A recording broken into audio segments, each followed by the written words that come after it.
हाँ जी, प्रीमिक्स की धुन पे नाचने के लिए तैयार हो जाइए। 5 सवाल और 10 मार्क्स की गेम खेलेंगे आज।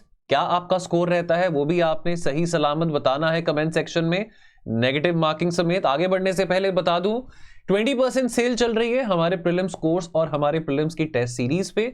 जो हमारा क्रैश कोर्स है, बहुत पॉपुलर क्रैश कोर्स है संभव 2.0, इस पे भी 20% डिस्काउंट है। मौका अभी है, बाद में नहीं मिलेगा। वैलेंटाइंस वीक है तो 20% थोड़ा सेव करके, पिज्जा बर्गर के पैसे थोड़ा सेव करके, अपनी वैलेंटाइन को जो भी आप गिफ्ट करना चाहते हैं आपको थोड़ा और बजट मिल जाएगा। 20% सेव करके हमारे क्रैश कोर्स में भी इनरोल कीजिए और साथ के साथ इस क्रैश कोर्स के बारे में डिटेल जानने के लिए टोल फ्री नंबर पे भी कॉल कीजिए। चलिए, पहला सवाल ये रहा आपकी स्क्रीन पे 1 करोड़ रुपए के लिए।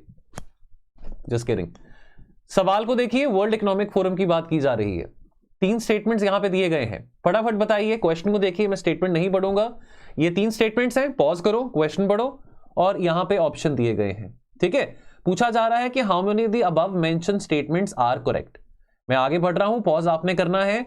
ऑप्शन देख लिए, सही आंसर क्या है? 2 ऑप्शंस करेक्ट हैं, यानी कि जो तीसरा ऑप्शन है ये इस्टेब्लिश्ड 1971 में हुआ था वर्ल्ड इकोनॉमिक फोरम।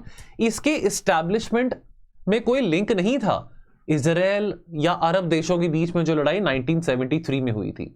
क्वेश्चन आपको बुद्धू बनाने के लिए पूछे जाते हैं, कंफ्यूज करने के लिए पूछे जाते हैं, क्योंकि अभी इजराइल और पैलेस्टीन का मुद्दा काफी गर्म है, न्यूज में है। तो एग्जामिनर चाहेंगे, यार एग्जामिनर भी तो हमारे जैसे लोग ही हैं, कोई बाहर दूसरे ग्रह से तो आए नहीं है।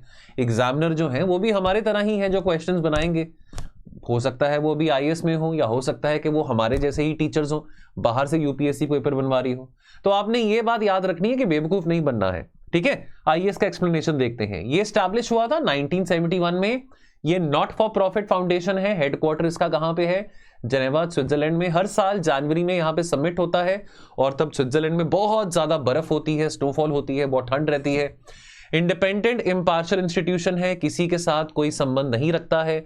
ये फोरम एक सर्वश्रेष्ठ फोरम है जहां पे एंटरप्रेन्योरशिप को प्रमोट करने की कोशिश की जाती है, लेकिन साथ ही साथ जो मुद्दे हैं जो कि ग्लोबली इंपैक्ट करते हैं, whether it's cyber security, whether it's climate change, whether it's pandemic, Wars happening, epidemics, diseases, ये इन सब विषयों के ऊपर भी बातचीत की जाती है।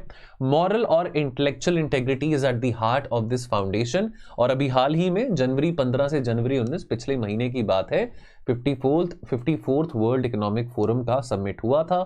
थीम क्या था? थीम भी पता हो, बिल्डिंग ट्रस्ट। तो इफ नॉट यूपीएससी, अगर आप बाकी एग्जाम्स की भी तैयारी कर रहे हैं, लेट्स से स्टेट पीसीएस है, सीएपीएफ है, कितने सारे बच्चों के मेल्स आते हैं कि सर आपके ये क्वेश्चंस हमको दूसरे एग्जाम्स में भी काम आए थे। क्योंकि आज के टाइम पे क्या है ना कि कंपटीशन एसएससी में, बैंकिंग में, स्टेट पीसीएस में भी उतना ही बढ़ रहा है। तो अब कई बार ना बहुत आपको ऐसे एक ऐसा लॉलीपॉप टाइप क्वेश्चन पूछा जा सकता है कि थीम क्या थी बताइए वर्ल्ड इकोनॉमिक फोरम की। ठीक है, मे बी आप अपने राज्य में कोई स्टेट पुलिस एग्जाम होते हैं, सब इंस्पेक्टर के एग्जाम होते हैं, आजकल वो भी कॉम्पिटिटिव होते हैं। तो जब आप ब्रॉडर चीज पढ़ रहे हैं, वर्ल्ड इकोनॉमिक फोरम के बारे आपने 3-4 बातें पढ़ी हैं, तो वहां पे थोड़ा नैरो डाउन करके ये भी पढ़ें कि हाँ इसकी थीम क्या थी। ठीक है, क्वेश्चन से चीजों को रिवाइज करें। अभी वो स्टेज है प्रीलिम्स की जहां पे किताबें पढ़ने का फायदा नहीं है, क्वेश्चन सॉल्व करने का, प्रैक्टिस करने का फायदा है। किताबें तो पढ़ते रहो तो 10 साल में भी यूपीएससी नहीं होता है। अगला क्वेश्चन कोलंबो सिक्योरिटी कॉन्क्लेव के बारे में पूछ रहा है। क्वेश्चन को पढ़ो, देखो स्टेटमेंट्स को क्या कहा जा रहा है। मैं नहीं क्वेश्चन को पढ़ूंगा, पॉज करो। 3 स्टेटमेंट्स हैं, ऑप्शंस क्या हैं? ये ऑप्शन है। पूछा क्या जा रहा है? इनमें से कौन सी स्टेटमेंट्स करेक्ट हैं, ये पूछा जा रहा है। देखो फिर से यहां पे, पॉज करो, फिर यहां पे देखो क्या सही आंसर है। कोई भी स्टेटमेंट सही नहीं है। अरे ऐसा कैसे यार, ये तो मैंने सुना था कोलंबो सिक्योरिटी कॉन्क्लेव में इंडिया, श्रीलंका, मॉरिशस ये तो आते हैं, लेकिन नहीं, मॉरिशस तो बहुत बाद में आया है। पहले इंडिया, श्रीलंका और मालदीव्स आए थे 2011 में। अभी इंडिया मालदीव्स का इशू काफी ज्यादा गर्म रहा है 2-3 महीनों से। तो इंडिया मालदीव्स के बीच में कॉमन चीज क्या है apart from Indian ocean? That's also the Colombo security conclave. तो इस करके पूछा जा सकता है। 2021 में इस फोरम को एक्सपैंड किया गया था जिसमें मॉरिशस को इंक्लूड किया गया था, और सेशल्स और बांग्लादेश जो है वो ऑब्जर्वर स्टेट्स है, मेंबर्स नहीं है।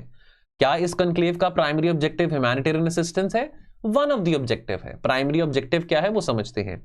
ये ठीक 2011 में इंडिया, श्रीलंका, मालदीव्स, ये तीनों देशों के बीच में 2011 में ये मैरिटाइम सिक्योरिटी ऑर्गेनाइजेशन बनती है।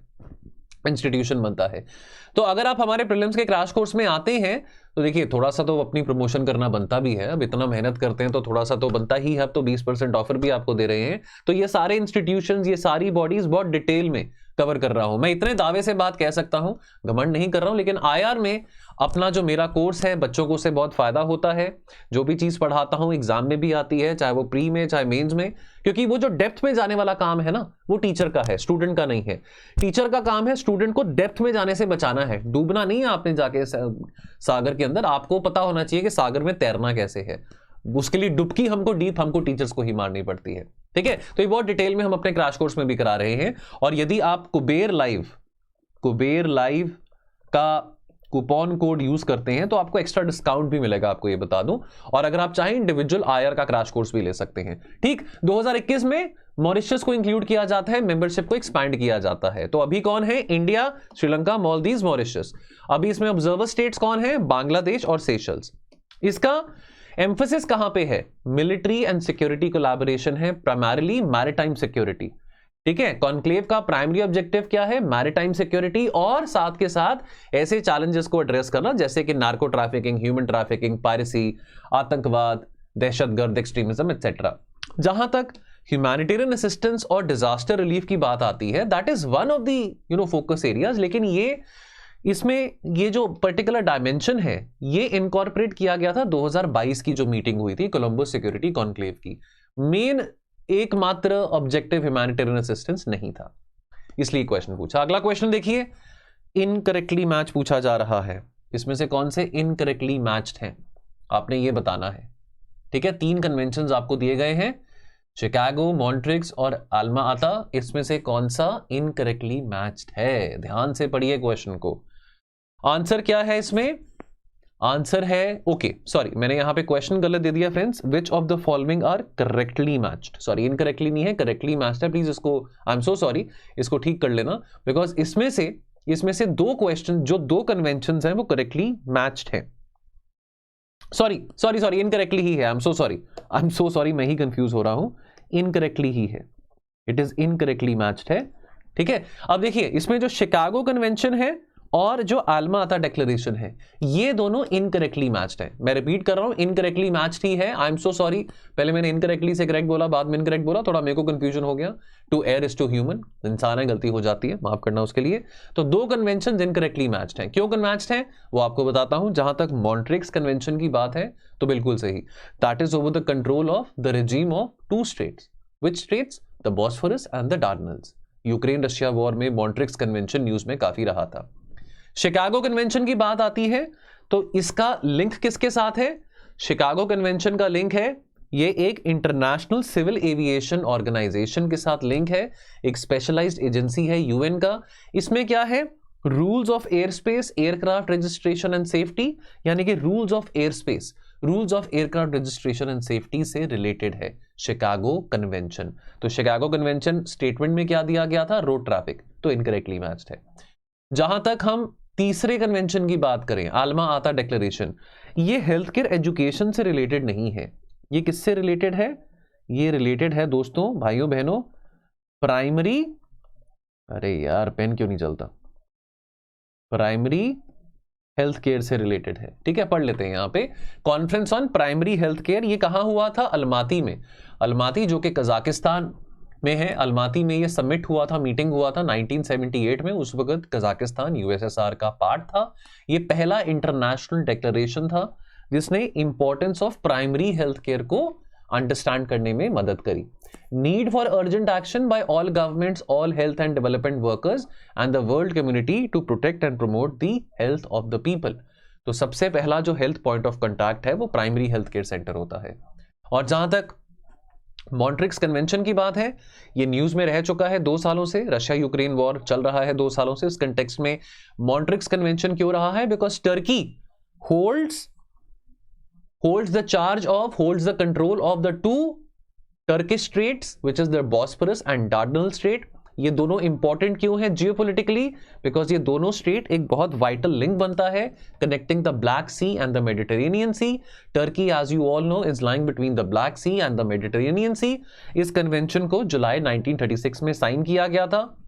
ये कन्वेंशन के चलते guarantees complete freedom of passage for all civilian vessels. all civilian vessels यानी कि जो मर्चेंट वेसल्स हैं, कार्गो वेसल्स हैं, वो जब चाहें इन टाइम्स ऑफ पीस ये टर्किश स्ट्रेट से पास कर सकते हैं।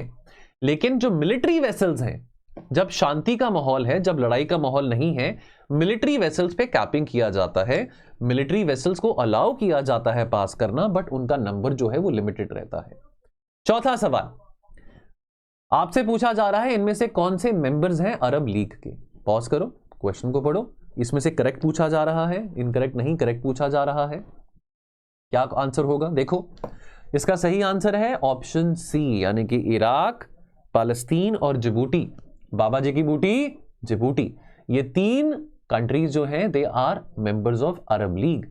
अरब लीग शुरुआत में 6 स्टेट्स थे। 1945 में 6 कंट्रीज थे, स्टेट मतलब कंट्रीज थे जब ये अरब लीग की स्थापना हुई थी। Egypt, Iraq, Jordan, Lebanon, Saudi और सीरिया। एट प्रेजेंट इसमें 22 मेंबर स्टेट्स हैं। एक इंटरेस्टिंग बात यह है कि इस लीग में जो फैसले होते हैं वो मेजॉरिटी बेसिस पे ही लिए जाते हैं, लेकिन कोई हार्ड एंड फास्ट रूल नहीं है कि जो फैसले लिए गए हैं उनको सभी मेंबर्स ने कंप्लाई करना है, ऐसा कोई प्रोविजन नहीं है। League members they have pledged to cooperate on the economic and military affairs among other issues. अब आपने ये बताना है अच्छे बच्चों की तरह, ये मेंबर्स हैं अरब लीग के। ये न्यूज में क्यों था 2023 में? Why was the Arab league in news? Very easy answer comment section में बताओ। Last question, article 99 of UN charter के बारे में पूछा जा रहा है, ये रिसेंटली इन न्यूज क्यों था? 4 ऑप्शंस आपके सामने दिए गए हैं, पॉज करो, क्वेश्चन को देखो, समझो, आंसर करो। बहुत इजी क्वेश्चन है, लॉलीपॉप क्वेश्चन है। Answer is option B, secretary general may bring to the attention of the security council any matter which in his opinion may threaten the maintenance of international peace and security।